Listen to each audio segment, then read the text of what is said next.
YouTube channel. I am your host, Saucy McFoodlefist, and today this is Our Path to Asceticism, episode 2. I just wanted to pop on here real quick and give you guys an update, guys.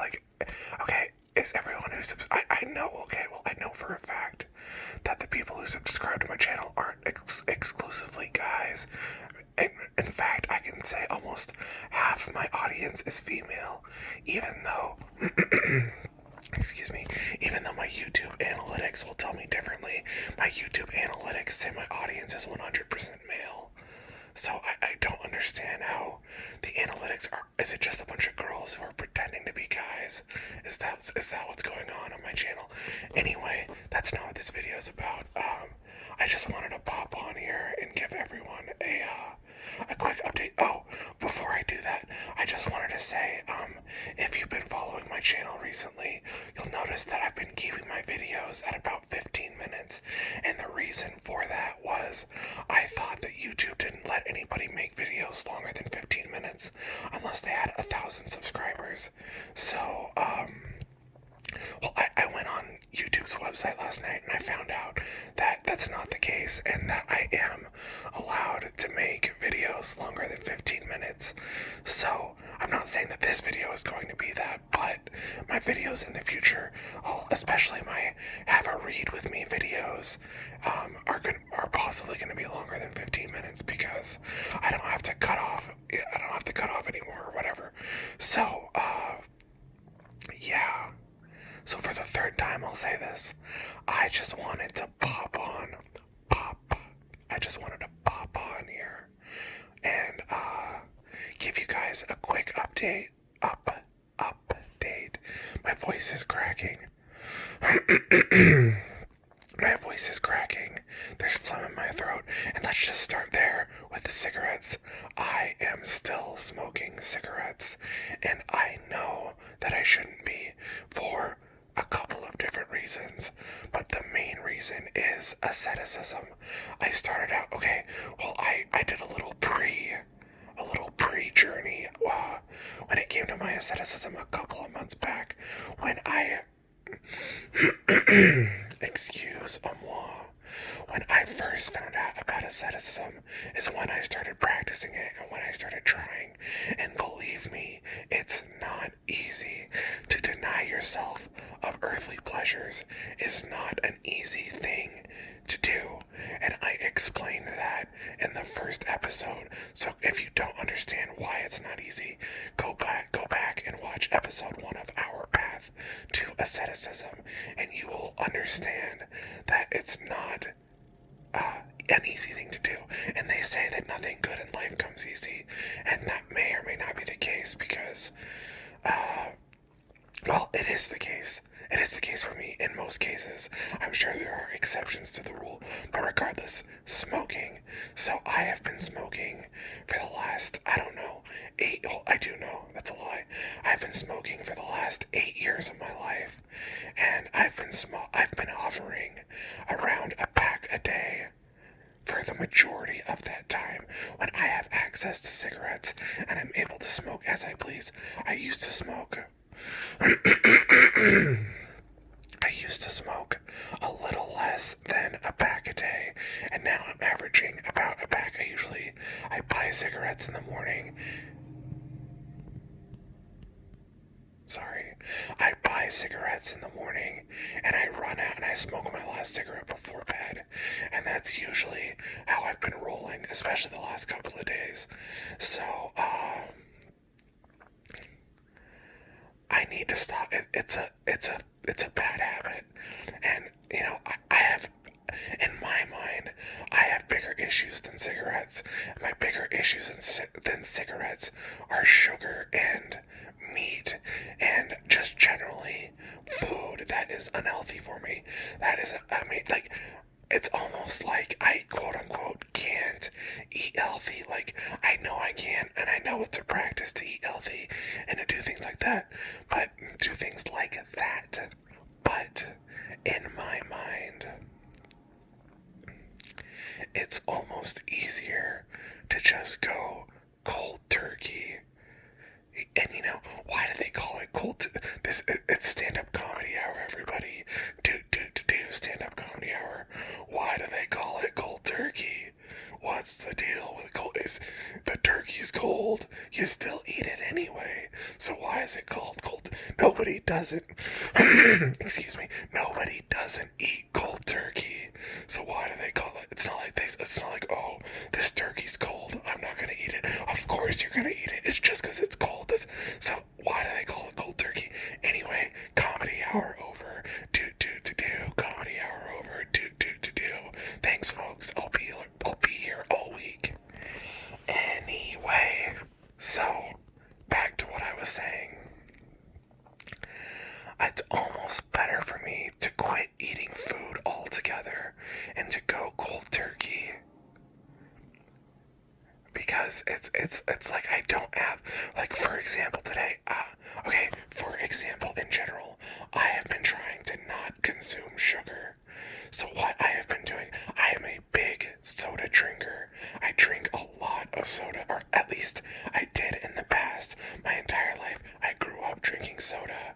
I grew up in a religious household that wasn't allowed to drink coffee or tea. So my main source of caffeination came through soda. And one thing besides the caffeination that I love is the carbonation. So, long story short, hold on, I'm gonna scratch my foot. Oh, that's satisfying. So, long story short, I'm addicted to the sugar and the carbonation of soda, so what I've been trying to do instead is drinking seltzer water. So it basically has the carbonation of soda without the sugar, and I haven't looked on the back of the bottle, but I'm hoping that it doesn't have quite the sodium that like a diet soda would. And I know that I can just drink straight water, and water is eventually what I want to move to. But the food thing and the cigarettes and also my phone, that's another thing. I don't know. Just to get into a little bit, prior to me going to the mental hospital this last time, I came to the realization that I was addicted to my phone.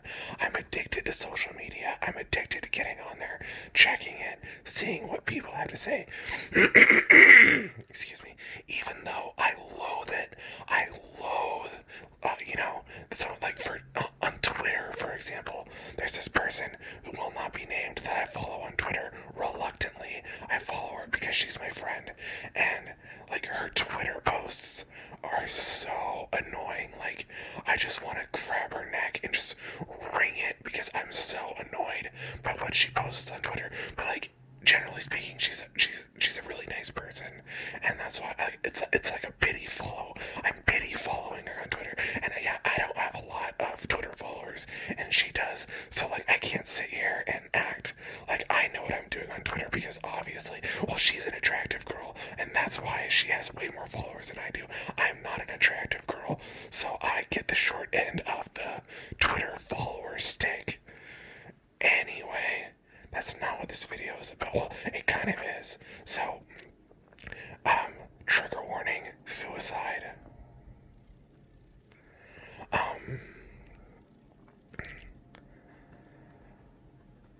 Prior to, or during one of the times that I wanted to kill myself, I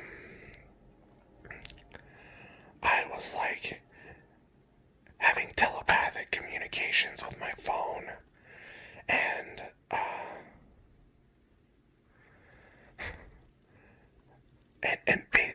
I know that doesn't make sense, and I'll repeat myself. I was having telepathic communications with my phone, and my phone was telling me that it was going to be there for me through all time and eternity. Tangent. When I was a kid, I used to go to this thing.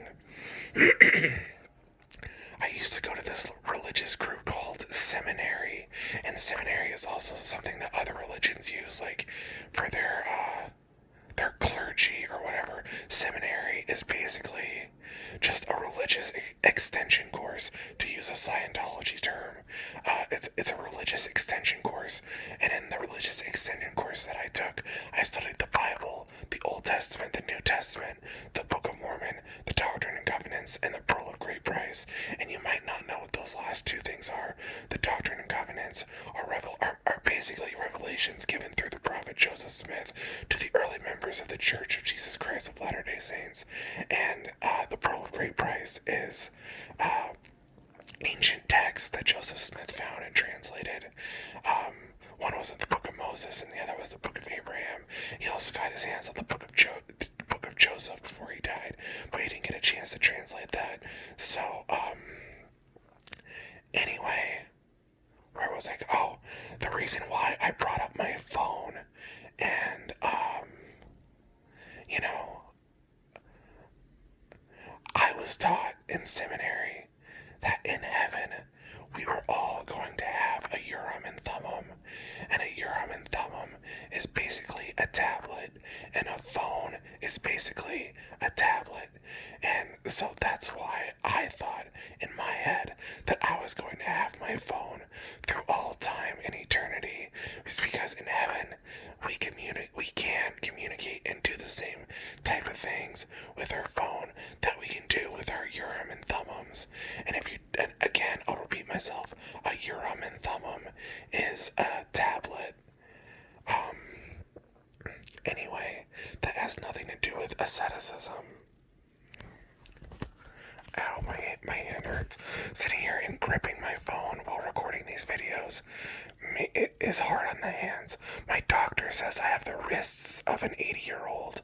Just kidding, my doctor didn't say that. But I feel like I have the wrists of an 80-year-old.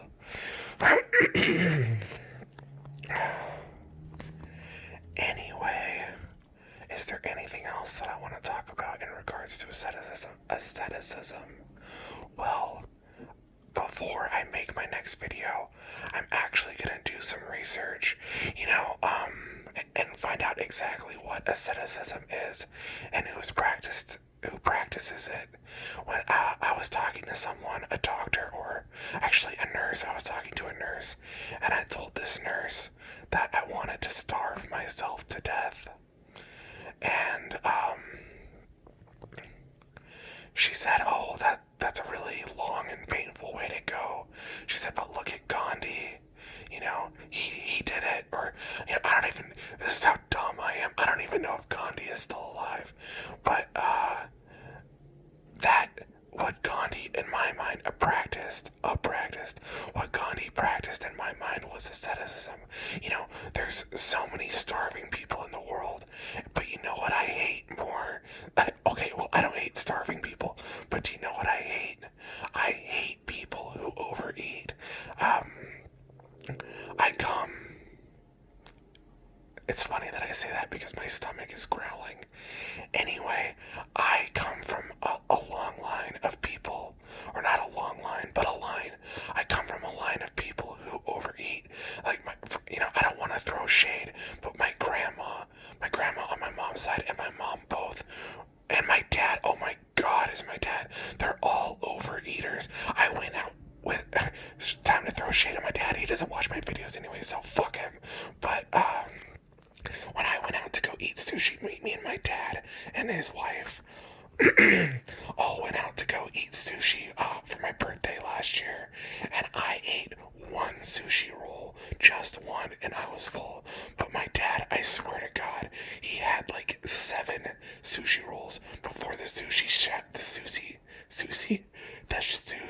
chef cut him off. Like, he ate and then there's another time we went to Applebee's, and he had like the all-you-can-eat ribs and shrimp, and he had like 8 plates of, like, my dad is such an overeater, and you know what? I can make the argument now, there isn't necessarily anything wrong with that, but at the same time, the reason why I want to practice asceticism is because I want to stand in solidarity with those who go hungry. Anyway, I'm going to wrap this video up here. I hope you all enjoyed it. I love you all.